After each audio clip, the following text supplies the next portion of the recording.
Hello students, कैसे हैं आप लोग। तो मैं आप लोगों के लिए आज लेकर आई हूँ क्लास 10 से स्ववृत्त लेखन। स्ववृत्त लेखन का अर्थ आप लोग समझते हैं। स्ववृत्त मतलब होता है अपने, स्व मतलब क्या होता है अपना, और वृत्त मतलब होता है जानकारी, और लेखन मतलब होता है लिखना। तो स्ववृत्त लेखन को हम इंग्लिश में बायोडाटा बोलते हैं और हिंदी में स्ववृत्त लेखन बोलते हैं।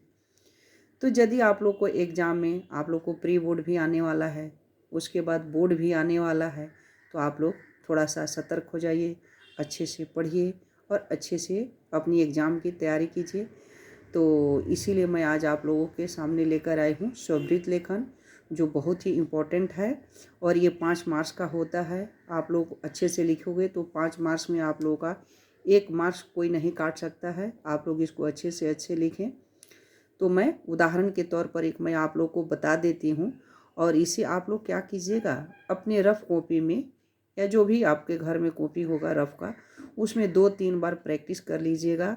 तो फिर आप लोग को प्री बोर्ड में भी लिखना ये ज़रूरी हो जाएगा और आप लोग आसानी से मतलब लिख सकते हो। प्री बोर्ड से लेकर आप लोग अपने बोर्ड में भी लिख सकते हो। तो स्ववृत्त मतलब तो समझ में आ गया कि स्व मतलब अपना, वृत्त मतलब जानकारी और लेखन मतलब लिखना। आप लोग देखिए इस बुक में लिखा भी गया है, स्ववृत्त लेखन के नीचे बायोडाटा लिखा गया है।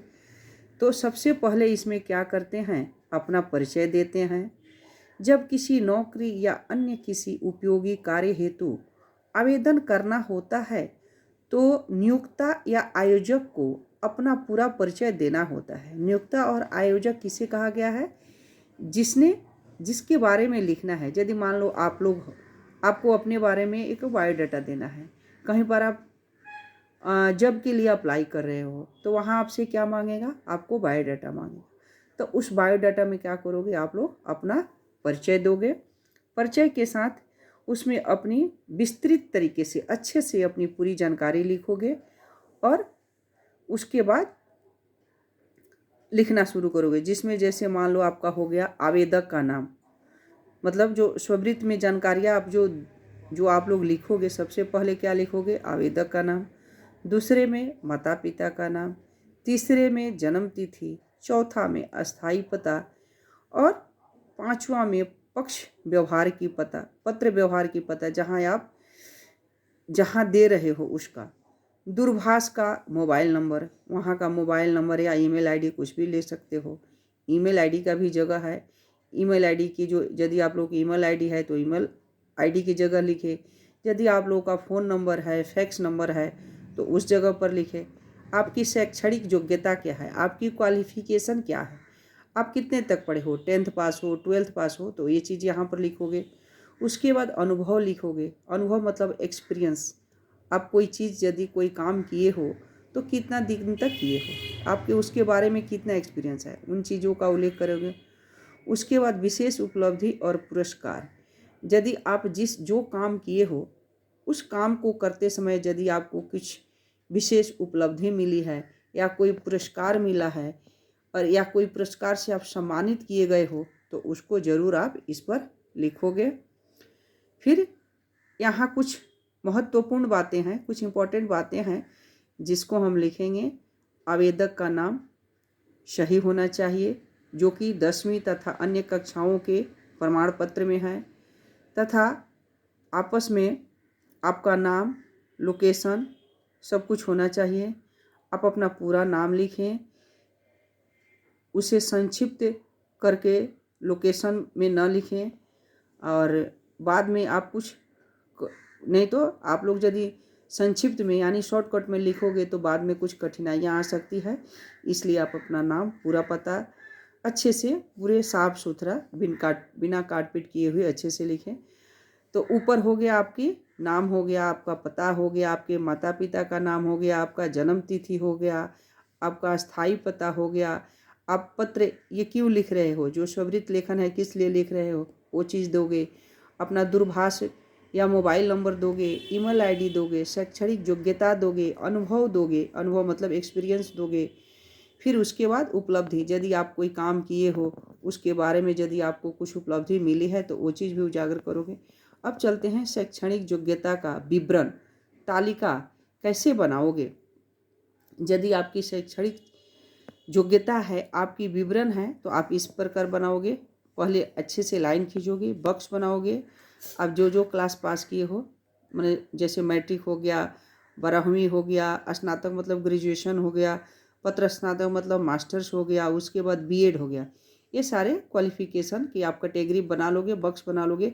उसके बाद विद्यालय लिखोगे, मैट्रिक कौन सी विद्यालय से पास किया, 12वीं कौन सी विद्यालय से पास किया, ग्रेजुएशन कहाँ से किया, मास्टर्स कहाँ से किया, बीएड कहाँ से किया, वो सब चीज़ लिखोगे। बोर्ड कौन सा था, आईसीएसई था, सीबीएसई था, वेस्ट बंगाल बोर्ड था, जो भी बोर्ड हो, स्टेट बोर्ड, जो भी बोर्ड हो यहाँ पर लिखोगे। वर्ष लिखोगे, उसके बाद वर्ष लिखोगे, कौन सा वर्ष में आपने मैट्रिक किया, कौन से वर्ष में 12th किया, कौन से वर्ष में स्नातक किया, कौन से वर्ष में मास्टर्स किया, कौन से वर्ष में बीएड किया। उसके बाद प्राप्तांक, आपको जो मैट्रिक था, जो 10th था, उसमें कितने अंक मिले थे, कितने मार्क्स आए थे, वो सारे चीज़। जो 10th में आए थे वो मार्क्स लिखोगे, जो 12th में आया था वो लिखोगे, जो ग्रेजुएशन में आया है वो लिखोगे, जो मास्टर्स में आया है वे लिखोगे, और जो बीएड में आया है वे लिखोगे। उसके बाद प्रतिशत, आप लोग को तो पता है ना, मार्क्स को प्रतिशत निकाला जाता है, तो वो प्रतिशत इस पर डालोगे, यहाँ पर डालोगे, प्रतिशत में डालोगे। और क्या विषय रहा आपका, आपका विषय क्या रहा, स्ट्रीम क्या रहा, साइंस रहा, कॉमर्स रहा, जो भी रहा, आर्ट्स रहा, वो सब आप यहाँ पर लिखोगे।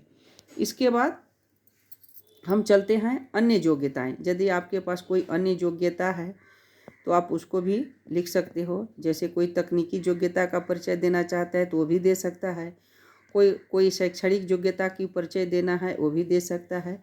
उसके बाद यदि आप कंप्यूटर में डिप्लोमा किए हो वो लिख सकते हो, और भी कोई यदि भाषा की कोर्स किए हो तो वो भी आप लोग लिख सकते हो। दूसरा है यहाँ पर देखिए आप लोग उपलब्धि में विद्यालय की हॉकी टीम का कप्तान रहे हो, यदि आपके पास है तो। हॉकी टीम का नहीं होगा, क्रिकेट का हो सकता है, डांस का हो सकता है, ड्राइंग का हो सकता है, जो कोई भी उपलब्धि आपको मिला है वो आप यहाँ पर लिखोगे।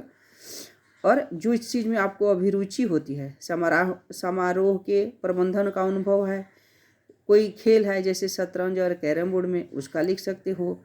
नाम, माता पिता का नाम आदि जो विशेषता है बिंदुवार से सब यहाँ पर दे सकते हो। इसके बाद जो स्ववृत्त होता है, यदि कुछ विद्यार्थियाँ और नियुक्ता हस्तलिखित स्ववृत्त में एक प्रकार सुनहरा अवसर मानना चाहिए।